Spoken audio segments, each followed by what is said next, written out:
Hello बच्चों, good morning. कैसे हैं आप सब। मैं आपकी हिंदी की टीचर संगीता जायसवाल आज मैं आपके लिए लेके आई हूँ दूसरी इकाई का तीसरा पाठ, जिसका नाम है ग्राम देवता। आज हम क्या पढ़ने वाले हैं बच्चों? ग्राम देवता। और इसके कवि कौन है बच्चों? इसके कवि है डॉक्टर राम कुमार वर्मा जी। ठीक है, चलिए इस वीडियो को शुरू करने से पहले मैं आपको बताना चाहती हूँ इस वीडियो में आपको क्या क्या चीज़ें प्रोवाइड की जाएंगी। इस वीडियो में आपको सबसे पहले कवि के बारे में बताया जाएगा, फिर पद संबंधी बताया जाएगा, उसके बाद कविता रीड करूँगी और कठिन शब्द जो आएंगे बच्चों वो एक एक करके सारे कठिन शब्द आपको बताए जाएंगे और भावार्थ क्लियर कराऊँगी। वो सारी चीज़ें इस वीडियो में आपको मिलेंगे, तो इसलिए लास्ट तक बने रहिएगा, आपको सारी चीज़ें यहाँ पर मिल जाएंगे। चलिए हम पहले कवि के बारे में जान लेते हैं। तो इनके कवि हैं डॉक्टर राम कुमार वर्मा जी। इनका जन्म बच्चों 15 सितंबर 1905 सागर मध्य प्रदेश में हुआ था। ठीक है बच्चों, कहाँ पे हुआ था? सागर मध्य प्रदेश में हुआ था। और इनकी मृत्यु 1990 में हुई थी। परिचय है डॉक्टर राम कुमार वर्मा जी आधुनिक हिंदी साहित्य के सुप्रसिद्ध कवि, एकांकी नाटककार, लेखक और आलोचक हैं। ठीक है बच्चों, इनकी प्रमुख कृतियाँ जान लेते हैं हम लोग।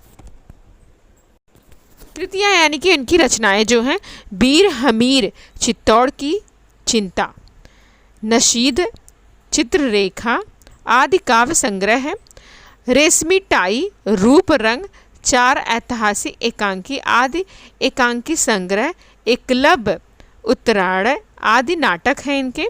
ठीक है बच्चों, ये था हमारे कवि डॉक्टर राम कुमार जी का परिचय और उनकी कृतियाँ। चलिए हम पद संबंधी जान लेते हैं बच्चों।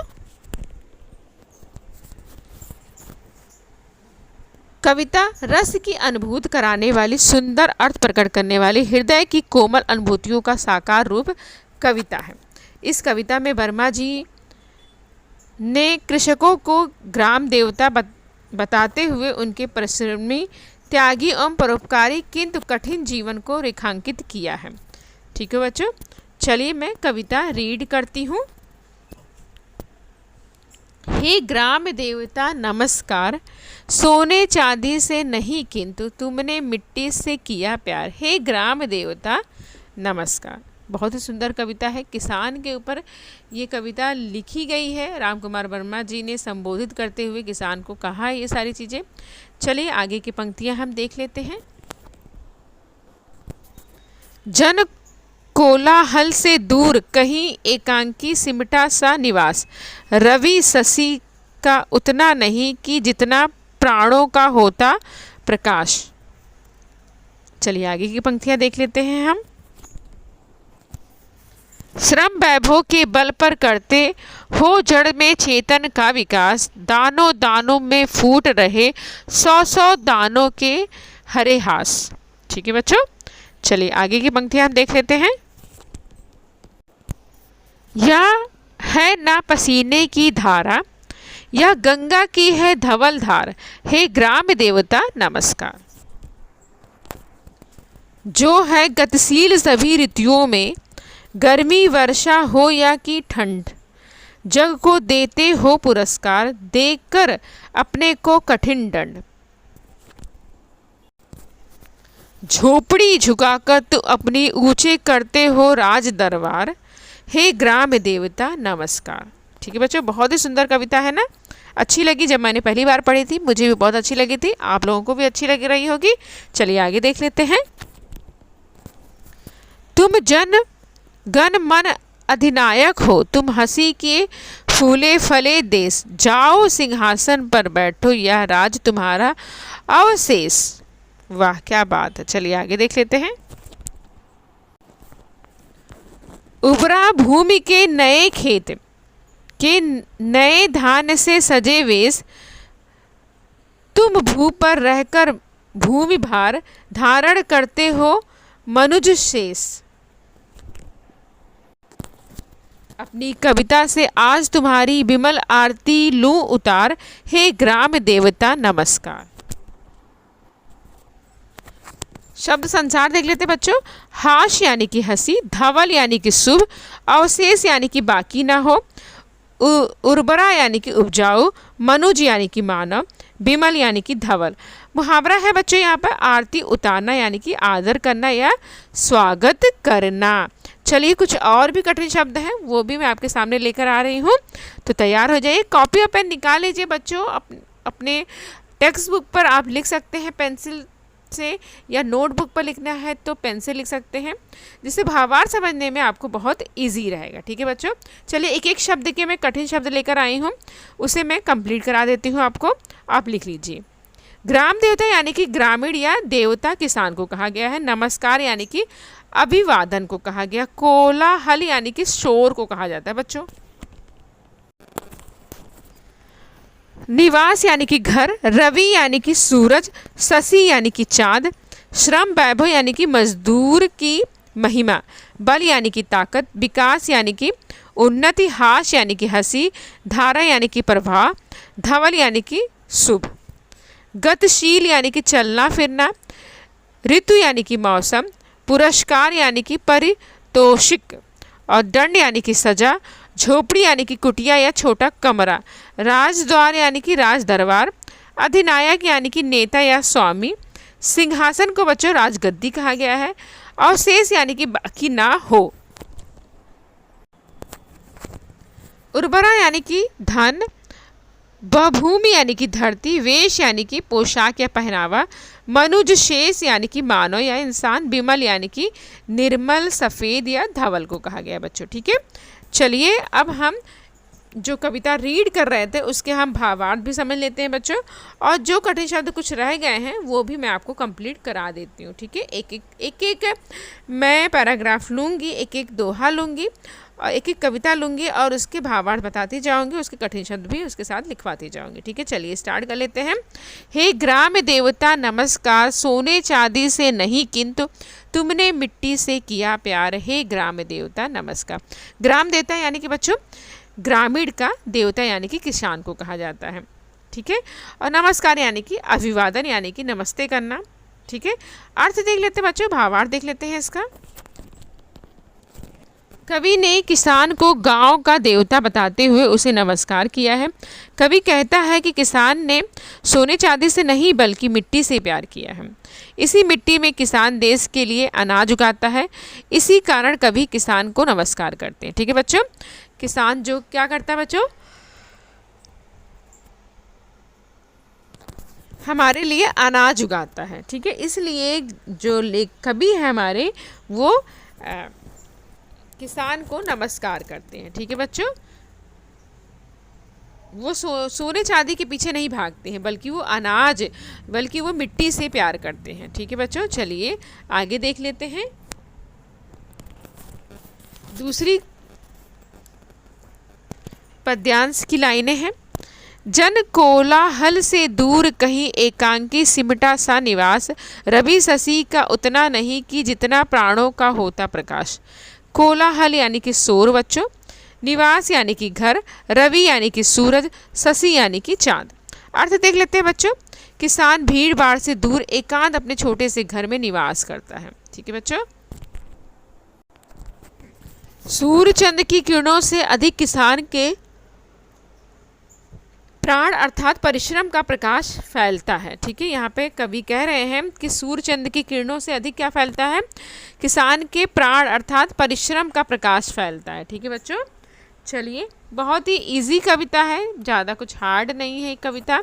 आपको एक बार एक्सप्लेन करूँगी, भावार्थ बताऊँगी तो आराम से आपको समझ में आ जाएगा यदि आपको कठिन शब्द पता है। इसलिए मैं बार बार बोलती हूँ, कठिन शब्द लिख लीजिए आप वीडियो पॉज करके। चलिए आगे देखते हैं। थर्ड दोहे पे जाते हैं। श्रम वैभव के बल पर करते जो जड़ में चेतन का विकास। दानों दानों से फूट रहे सौ सौ दानों के हरे हास। चलिए कठिन शब्द देख लेते हैं बच्चों। श्रम वैभव यानी कि मजदूर की महिमा। बल यानी कि ताकत। विकास यानी कि उन्नति। हास यानी कि हंसी। अब इसके भावार्थ देख लेते हैं बच्चों। बहुत मेहनत कर किसान जड़ अर्थात खेत में चेतन अर्थात फसल उगाता है। खेत में बोए एक एक दाने से सैकड़ों दाने उगते हैं और मुस्कुराती हुई फसल तैयार हो जाती है। ठीक बच्चों, एक एक दाने से कितने अन्न उगते हैं, हजारों की संख्या में सैकड़ों दाने उगते हैं, तो वो फसल क्या है, मुस्कुराने लग जाती है। ठीक है बच्चों, आगे के पद्यांश हम देख लेते हैं बच्चों। या है ना पसीने की धारा या गंगा की धवल धारा, हे ग्राम देवता नमस्कार। धारा यानी कि प्रवाह, धवल यानी कि सूप। ठीक है, अर्थ देख लेते हैं बच्चों। किसान के शरीर से निकलने वाला पसीना गंगा की धारा के समान पवित्र है। यहाँ पर कवि ने बहुत अच्छी बात कही है। जो किसान के शरीर से पसीना निकलता है ना बच्चों, वो गंगा की धारा की तरह क्या है, पवित्र है। खेतों में मेहनत करने वाला किसान को कवि नमस्कार करते हैं। आगे देख लेते हैं। जो है गतिशील सभी ऋतुओं में, गर्मी वर्षा या कि ठंड, जग को देते हो पुरस्कार, देकर अपने को दंड। कठिन शब्द देख लेते बच्चों। गतिशील यानी कि चलना फिरना, ऋतु यानी कि मौसम, पुरस्कार यानी कि पारितोषिक, दंड यानी कि सजा। अब इसके अर्थ देख लेते हैं बच्चों। ठंडी, गर्मी या फिर वर्षा हो, कोई भी ऋतु है, किसान अपना काम बिना रुके करता रहता है। कष्ट होने पर भी वो दुनिया को अन्न के रूप में जीवन का पुरस्कृत देता है। ठीक है बच्चों, दान देता है। तो भी कितना भी ठंडी हो, गर्मी हो, बारिश हो, किसान हमेशा अपने काम में, अपनी मेहनत में लगा ही रहता है। और हमें दुनिया वालों को क्या देता है बच्चों, अन्न देता है, जो हम खाते हैं। और हम खाते हैं उन अन्न को, और कभी कभी हम अपने खाने की प्लेट में अन्न छोड़ देते हैं। वो खाना डस्टबिन में जाता है, नाली में जाता है। कभी नहीं सोचते हैं किसान कितना मेहनत करके उगाता है। चलिए आगे देख लेते हैं। झोपड़ी झुकाकर तुम अपनी ऊंची करते हो राजदार, हे ग्राम देवता नमस्कार। कठिन शब्द देख लीजिए। झोपड़ी यानी कि कुटिया, छोटा कमरा, राजद्वार यानी कि राज दरबार। अर्थ देख लेते हैं। गरीब किसान झोपड़ी में रहता है, उसके जीवन में अभाव होता है, फिर भी वह लोगों को, किसान बहुत ही विकास करता है, परिश्रम करता है, सभी को अन्न देता है, खेतों में मेहनत करता है, और कभी उसे नमस्कार करते हैं। ठीक है बच्चों, तो प्रॉमिस करिए खाना कभी मत छोड़िएगा। आप लोग प्लेट में जितना खाना हो आपको उतना ही लीजिएगा। ठीक है, कितने मेहनत करके किसान हमारा लिए अन्न उगाते हैं। ठीक है बच्चों, चलिए आगे देख लेते हैं। उर्वरा भूमि के नए खेत के नए धन से सजे वेश, तुम भू पर रहकर भूमि भार धारण करते हो मनुष्य शेष। कठिन शब्द देख लेते हैं बच्चों। उर्वरा यानी कि धान्य, भूमि यानी कि धरती, वेश यानी कि पोशाक या पहनावा, मनुष्य शेष यानी कि मानव या इंसान। अर्थ देख लेते हैं। नई फसल उपजाऊ खेत की सुंदरता को बढ़ाती रहती है। अन्य लोगों की तरह किसान भी धरती पर रहता है, फिर भी सभी लोगों के लिए वह अन्न उगाता है, जिम्मेदारी समझता है। अपनी जिम्मेदारी कौन समझता है बच्चों, किसान समझता है, और सबके लिए अन्न उगाता है। चलिए आगे देख लेते हैं।